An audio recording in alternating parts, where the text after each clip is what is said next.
Copyright provided by Bama Central on FanNation From Charles Huff at Marshall to Brian Daboll with the New York Giants. Nick Saban's former assistant coaches are the talk of football. We're only a couple of weeks into the 2022-23 football season, but collectively they've been dominating a lot of headlines. Wherever you find a former Nick Saban assistant from Alabama serving as a head coach these days, the fan base is probably pretty excited this fall. We're not even talking about some of the more obvious ones, including Kirby Smart and the national champions at Georgia, Steve Sarkisian at Texas, and Lane Kiffin at Ole Miss. Like the former two, Brian Daboll was Alabama's offensive coordinator in 2017. He subsequently went to Buffalo and helped turn the Bills into Super Bowl contenders. Now he's the head coach of the New York Giants and won over the fans on Sunday with a Week 1 win against the team that was the top seed in the AFC playoffs last season. But it wasn't just beating the Tennessee Titans 21-20 that was so important, but how he did it. With the game on the line, Daboll didn't hesitate to call for the decisive two-point conversion and change the tone of the franchise. Going for the win, Daboll said about why he went for it per Giants country. "We're going to be aggressive.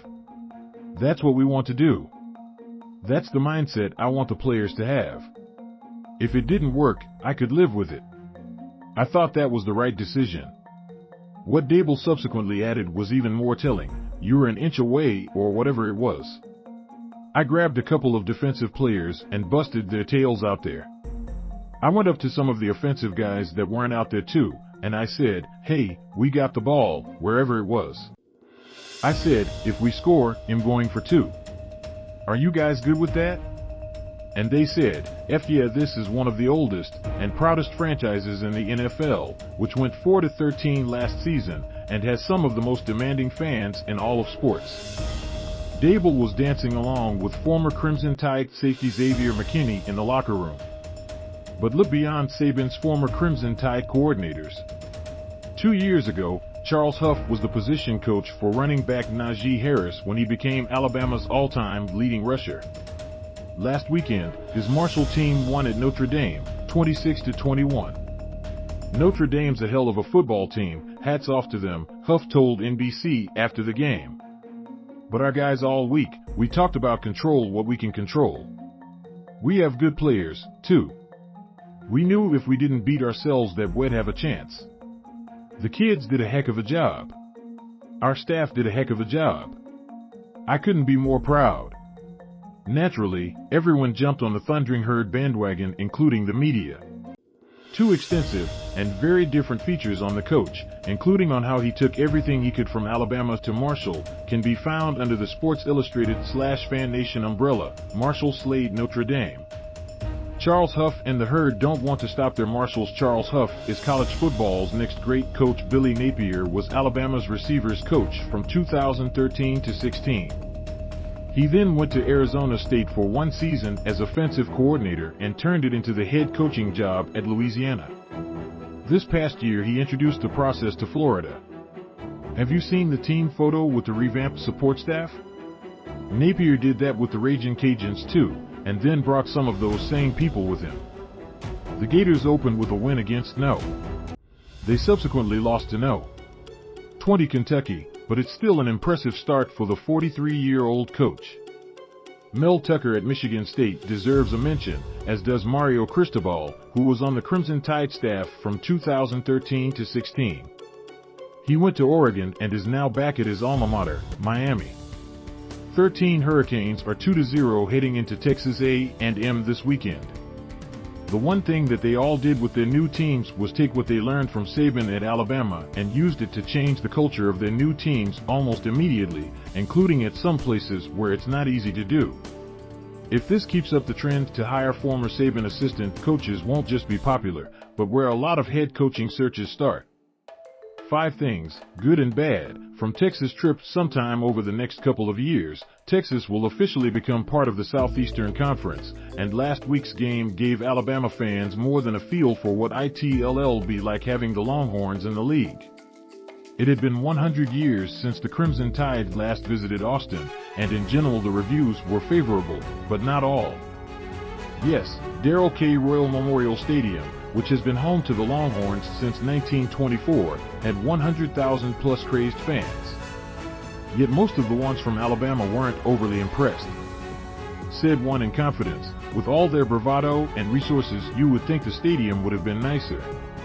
Pat Ford of Sports Illustrated was more direct. "For a program of such distinction, and a city of such character, very little of it seeps into the stadium or its immediate surroundings. It's just a huge place wedged into a tight space on campus." Here are 5 things that got the attention of Crimson Tide fans, both on the positive and negative side. Texas hadn't enjoyed a big game feel like that at home in a while, and the fans were out in force. Crimson Tide fans last saw them at the Rose Bowl for the BCS championship game, but it's never quite the same as in a team's home venue. 3. The play calling and plan. Texas knew exactly how to try and hit the Crimson Tide, and didn't pull any punches. It also did everything it could to nullify linebacker Will Anderson Jr., as did Utah State in the opener. 4. The defense was especially impressive, including the way the Texas players tackled. That's something the Longhorns haven't been known for lately. 5. Texas wasn't gimmicky in its approach. It went toe-to-toe with the Crimson Tide, and in the process earned a lot of respect. Even though the Longhorns lost, Sarkisian has the program heading in the right direction. 1. Non-stop cursing and fans giving the finger, including chanting "F.U. Saban" when he was doing a pregame interview for Fox. 2. The double standard being overly sensitive about horns down. Harris hoping the SEC shuts down any proposal to make it equivalent to a taunting penalty during games, unless hook'em horns is as well. 3. The raising of the field goal net during the play when Crimson Tide kicker Will Reichard was attempting the game-winning field goal. 4. Inconsistent Big 12 officiating. 5. The lousy treatment of the marching band, leading Alabama to keep it home, and the poor location of the Crimson Tide section. One complaint among fans who didn't make the trip was the Fox broadcast. Granted, the network was obviously more familiar with the Longhorns, but there was a definite slant to the coverage and a lack of important analysis, like on how the hit by Crimson Tide linebacker Dallas Turner on quarterback Quinn Ewers, who left his feet as he threw, didn't appear to be illegal and worthy of a penalty. When Alabama lost to Louisiana Monroe in 2007, it was just one of numerous upsets that season, which was among the oddest that college football had ever seen. A popular theory as to why there were so many surprising results that season, like Appalachian State over Michigan, was the NCAA expanding to a 12-game regular season schedule. Everyone having a 12th game every year was largely considered a compromise and compensation move to help out smaller programs that couldn't benefit from the conference championships and or basically had no shot at being in the bowl championship series. We're only 2 weeks into the 2022 season, but already seeing a large number of upsets again. It's also already apparent that the transfer portal is a major contributing factor. When Bama Central did its early season preview series, that was the thing which immediately jumped out for every opponent. Hey, race what we had for Louisiana Monroe, how they all had key transfers. Next week, Alabama left tackle Tyler Steen will face his old teammates at Vanderbilt, and we'll all learn the hard way whether he has any significant weaknesses. Sanders is off to a hot start with the Razorbacks. Last week against South Carolina he had 11 tackles, 2 sacks, 3 tackles for a loss and 2 forced fumbles along with a pass defended. The junior was named the Bednarik Award Player of the Week for his all-around strong showing. The Crimson Tide coaches were high on Sanders and didn't want him to transfer, with Saban going so far as to say the former 5-star prospect probably would have started this season had he stayed, in place of whom, though, is unclear. Alabama especially didn't want him to end up at another team in the division, but that's the reality of college football nowadays. LSU sure didn't want Eli Ricks playing with Alabama either, and neither did Georgia with wide receiver Jermaine Burton. Saban has already shown to be a master of the transfer portal, using it to add key players who can help extend the dynasty. However, it's also starting to make things tougher on the Crimson Tide, as having more talented players dispersed throughout college football means that top-notch teams like Alabama can't afford to have subpar games and still expect to win. It was nearly a tough lesson for Alabama to learn last week at Texas. Alabama's talent gap had been so significant that even if they came out and played their C game, it wouldn't matter, former Crimson Tide quarterback Greg McElroy said on the Paul Feinbaum show. Now if they come out and play their C game, teams can get them. It's not that Bama has gotten worse.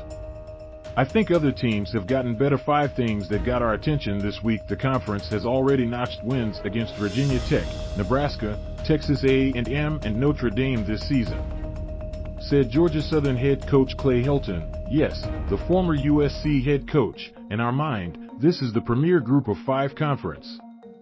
The only way you can earn respect is to walk into those traditional national powers and walk out with victories. Don't look now, but the eventual league champion could have a shot at a New Year's Six bowl. See also, inside Clay Helton's plan to build Georgia Southern into a group of 5. Giant 2, the Candid Coaches series by CBS asked what's the best number of teams for Division I basketball? Out of the 100 men's head coaches and assistant coaches surveyed, 53.7% said they believe DI should remain the same size, 26.3% believe it should be reduced by 15 to 20%, 12.6% believe it should be cut by around 40%, and 7.4% say it should be reduced by 50% or more. Said one coach, leave the current number of D1 teams alone, but mandate a baseline of investment into the sports they sponsor. This will force schools to make real decisions and not just be D1 in name only. 3. The NCAA released the full job description for job opening of president. Extraordinary times call for a once-in-a-generation, transformational leader. One who believes in education, believes in intercollegiate athletics, and believes in themselves, part navigator, part unifier, part visionary. Opportunity for an innovative leader who wants purpose, being a champion of education. Apparently the search committee is looking for Abraham Lincoln. Here are the sacred principles listed: the primacy of the academic experience, student-athlete well-being, integrity and sportsmanship, institutional control, diversity, equity and inclusion, gender equity, recruiting standards, the collegiate student-athlete model. 4. Only 11 NFL players who used Guardian caps suffered a concussion during training camps, a drop of 50+% from the average over the previous 3 years. 23. Of the 11, 6 occurred because of contact to the face mask, which the Guardian cap does not cover. Granted, players hate the way it looks, but the outcry of wearing them all but vanished. During this year's NFL training camps, the league required offensive linemen, defensive linemen, tight ends and linebackers to wear Guardian caps during practice. Alabama starting wearing them last year. 5. Mississippi State has launched the Hail State Plus streaming platform. The subscription will cost $7.99 per month and include brand new videos, podcasts, and written features. No word yet if it includes Mike Leach reviews of movies and TV shows. We're looking forward to what happens when Julio Jones and Tom Brady start to click with Tampa Bay.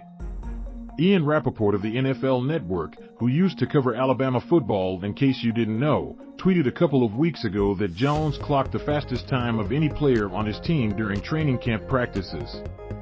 According to NFL Next Gen stats, he had the 7th fastest top speed, 20.62, of anyone running a route during Week 1.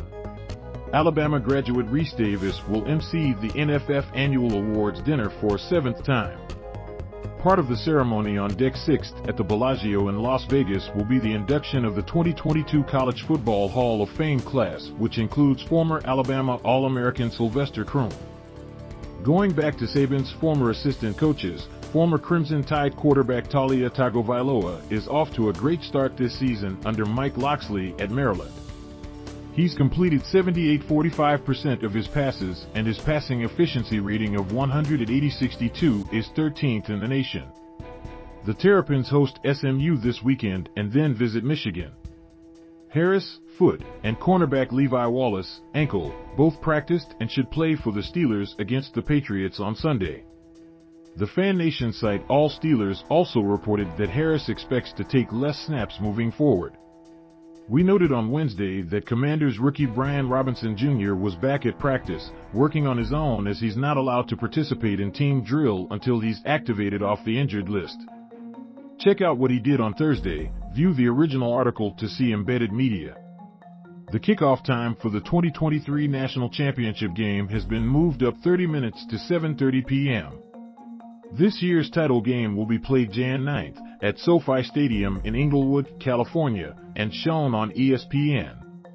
Clemson defensive tackle Brian Daboll announced Thursday in an Instagram post that his sister Ella died. Per SI's All Clemson, Ella was diagnosed with an aggressive form of brain cancer last year. Athlon's college football upset watch for Week 3 does not include Alabama, which is favored by 50 points over Louisiana Monroe according to SI Sportsbook. The only SEC team mentioned is Ole Miss, saying about the Georgia Tech game, "We'll find out in a hurry whether or not Lane Kiffin's Rebels are going to be serious contenders in the always competitive SEC West." Head coach Jeff Collins was Saban's first director of player personnel at Alabama in 2007. Christopher Walsh's notes column All Things CW appears every week on Bama Central.